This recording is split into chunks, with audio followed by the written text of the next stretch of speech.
I'm Mike Sullivan, and today we're going to talk about getting off the tee.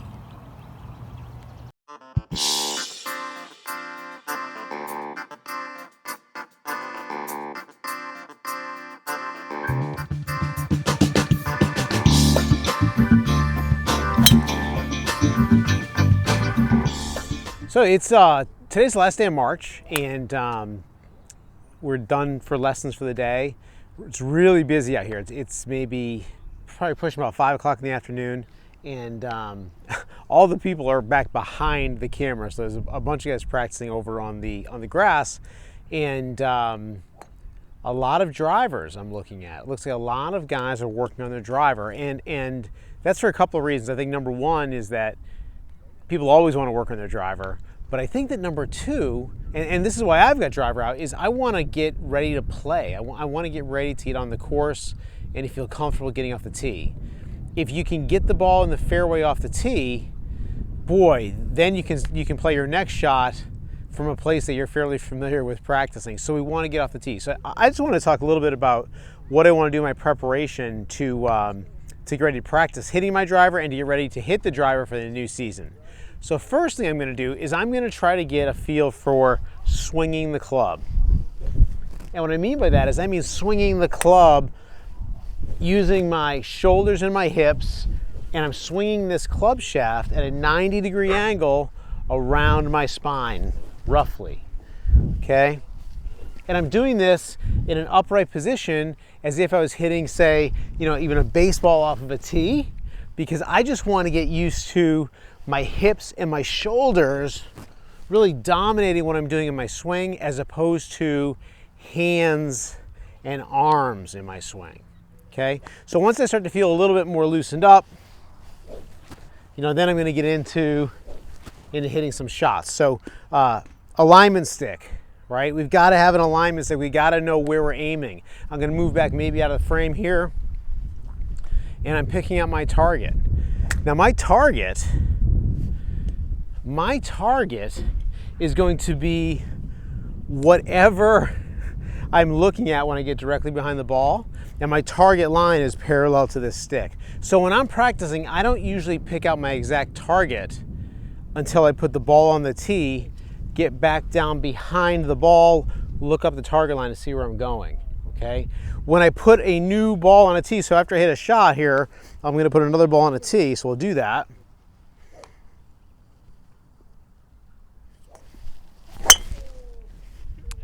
Okay, so I hit my drive.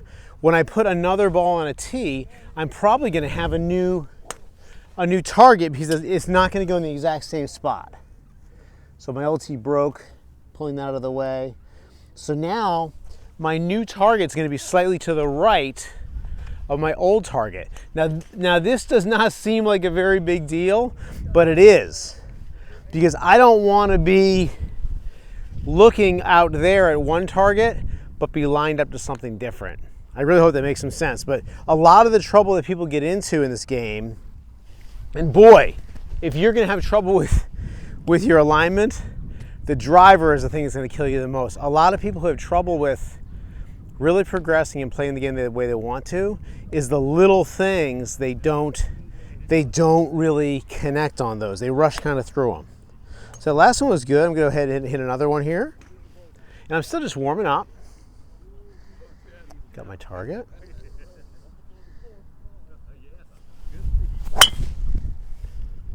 Left that out a little bit, not quite as great, okay?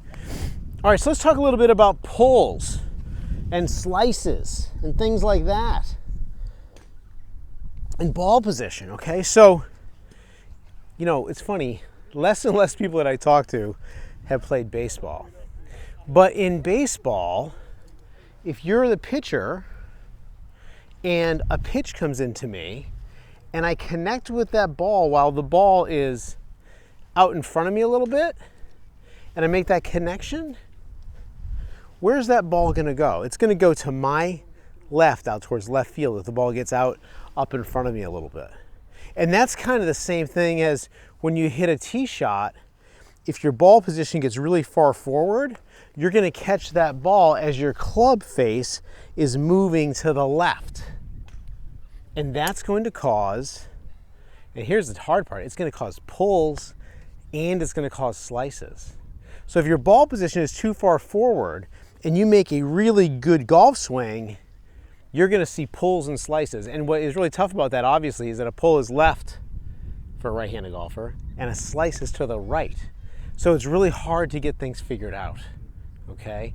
If I play with my ball position further back in my stance, so if you're a baseball player and you hit solid, solid hits with your baseball bat, and you're late on the pitch though, you're gonna catch that ball back in your stance. And which way is that ball going if you're a right-handed batter? It's going out to the right, to right field, okay? So if I were to play with my ball position farther back and make contact, that ball is probably going to be a push or it's going to be a hook. And a push goes to the right, a hook goes to the left.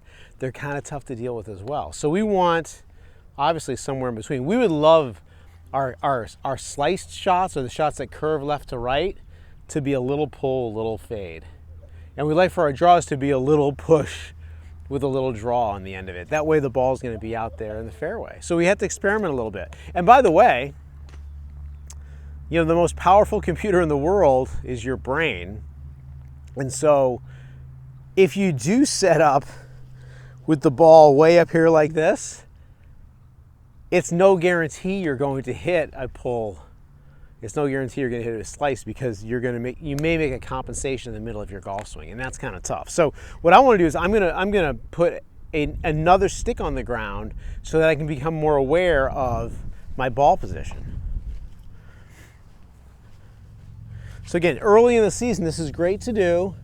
I've just got another stick down here so that now I can get a good sense of ball position. Now, this ball's a little, that's pretty good there. So now I set up here, boy, that would be really in the middle. That would be like more towards the front. And I tend to get my driver a little further back than I want it, right? There we go. So we're gonna hit a shot here. So now I've got ball position, inside of left heel, just on left heel. Let's see what we get here.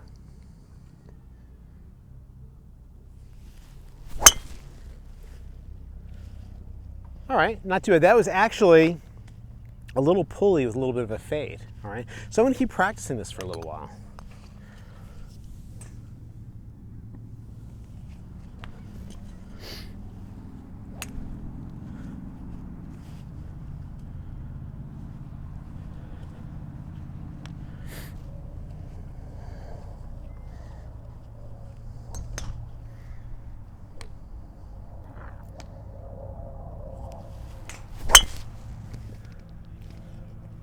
Okay, that ball there started off a teeny bit to the right and then it continued to fade.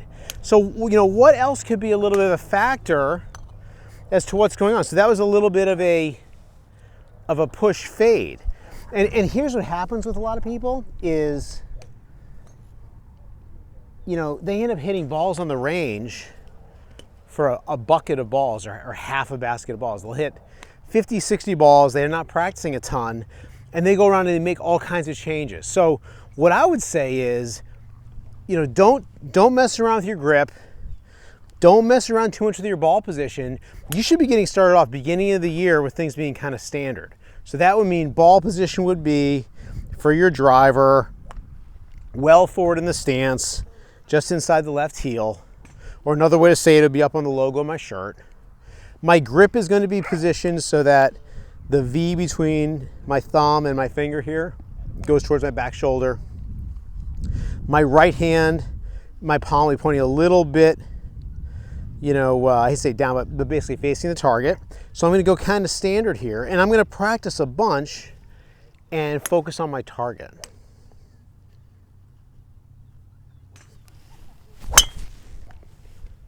Okay, that one was pretty good. A little bit low on the club face. Not perfect, but certainly, down the middle in the fairway, okay? So the thing that we want to do, and I was talking to a student about this today, is we really want, when it comes to getting better at golf and me helping people, it's a little bit of instruction and it's a lot of practice.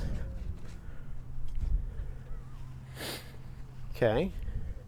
So now if you look at me from this angle, I'm hopefully getting pretty consistent with ball position just inside the left foot, you know, fairly standard, slightly strong grip, alignment, my feet, knees, hips, shoulders all parallel to my target line, right? So things are pretty standard here. Now, where could I go wrong?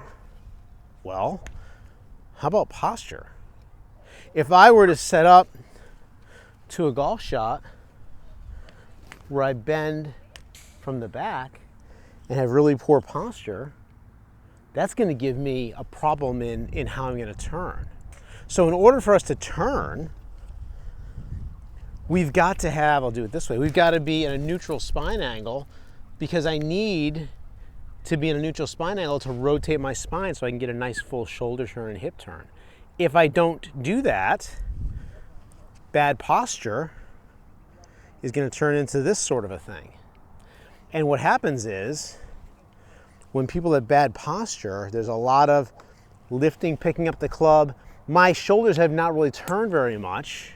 And if my shoulders don't turn, then I can't create a nice arc. I can't let my arms and my club swing if I'm not truly turning my shoulders and my hips. And so we see a lot of that. We see a lot of people who, they want to get working on how to play well, how to hit those long drives, how to hit a beautiful draw, but they don't want to do the detail work. They don't want to make sure they've got a really good setup as far as ball position goes and grip goes. They don't want to do the work to make sure they've got good posture so that they can make that nice turn. They don't want to put in the time to swing the club to develop a nice repeating golf swing, more of a pendulum swing as opposed to, you know, this kind of stabbing at a sort of a swing. And one more thing that's really important is, and just think about this, the first time you ever played golf, what was the biggest fear? What was the biggest thing you wanted to make sure happened? Well, you probably want to make sure that you made contact with the ball. But after that, you wanted to make sure you got the ball in the air. So if we really want to get the ball in the air, what is the instinct? The instinct is to lift that ball up in the air. The trouble is when we go to lift it, the club bottoms out behind the ball and we hit up on the ball and we hit a topped shot or a thin shot. Let's see what we got there. Watch this one. Look at that. It's a beautiful top, isn't it? So that's probably an exaggeration, but you know, I'm looking behind the camera over there and that's happening over there. So there are guys that are really trying to blast that ball up. We got a net on the end of the range. They're trying to blast that ball way up over the net, and their instincts tell them move that weight back so you can get that ball up. But that's really not what we want to do. Now here's where we get a little bit of confusion is when you look at, like, you know, the TrackMan numbers and stuff, they'll show you that we really do want to ascend on the ball with the driver to get the most distance, but not that much. You know, I'm looking again over there. We just don't, and I would recommend this. I would recommend trying to make pretty much the same swing with your driver as you would with your 5-iron, as you would with your 7-iron, as you would with your pitching wedge. I try to make the same swing. As the clubs get longer, you know, you move the ball a little bit more forward in your stance. Okay, so this is just basically how I would go about it. Try to do stuff, you know, as plain vanilla as possible. Try not to have tons of idiosyncrasies in your setup, because if you do one thing that's a little bit extreme, you're probably gonna have to do something else that's kind of extreme to compensate for it, so you don't get a real weird result. So for example, if somebody grips the club with a really, really strong grip, well, now they're predisposed to have their club face be, you know, dead shut coming through. So someone with a super, super strong grip is going to have to do something in their swing to ensure that they don't hook every shot. Somebody who has a super, super weak grip, they're going to have to do something in their swing so that they can get that club face closing. So don't, you know, stay away from big idiosyncrasies, stay away from making a ton of changes, and always have something on the ground or some sort of an aid to help you get some feedback so you know your alignment is good, your ball position is good. Have a friend behind you or put your phone behind you so you can see that your posture is good. So check on these basics with the driver as well as the other clubs. Practice a lot, because you've got to develop that that ability to let the club swing instead of over controlling it with your hands. Get out to the range, get out to the golf course.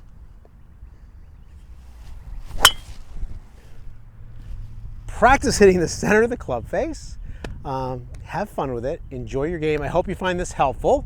Next thing you know, you'll be on the course and you'll be driving it right down the middle.